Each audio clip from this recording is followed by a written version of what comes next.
বিগত ৫৪ বৎসর দেশ স্বাধীন হওয়ার পর থেকে অত্র বাংলাদেশের জনগণ অকুল সাগরে, যার কোনো কুল কিনার নাই,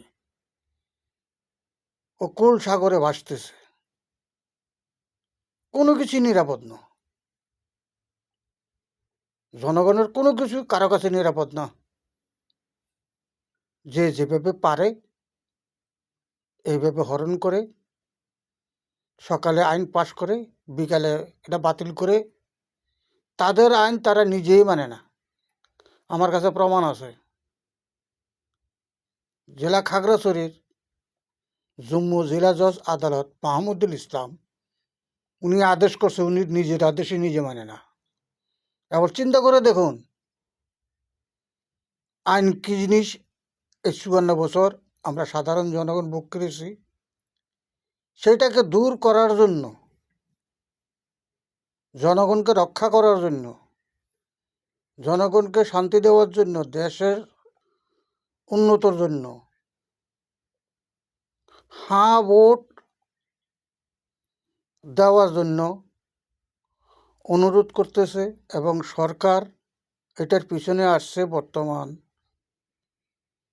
তত্ত্বাবধায়ক সরকার, বর্তমান ইউনিট সরকার এটাকে চাচ্ছে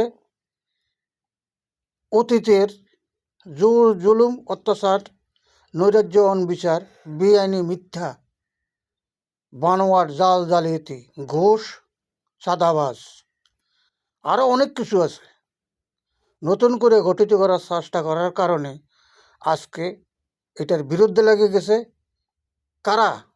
যারা চাঁদাবাজি করে খাইতে আনন্দিত, যারা ঘুষ খাইতে আনন্দিত, যারা লুটপাট করতে আনন্দিত, যারা পরের নারী ভোগ করতে আনন্দিত, যারা পরের সম্পদ, পরের ভূমি জবরদখল করে, পরের বাড়িঘর জবরদখল করে কোটিপতির ভিখারি বানায় দিতে আনন্দিত, তারা চাইতেছে যে কি, হ্যাঁ না ভোটটা না হোক এবং না ভোট ফাঁসক।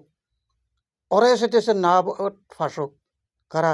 দুর্নীতিবাজ, ঘুষখোর, যারা নৈরাজ্যকারী, যারা লুটপাটকারী, তারাই চাইতেছে কি না ভোট।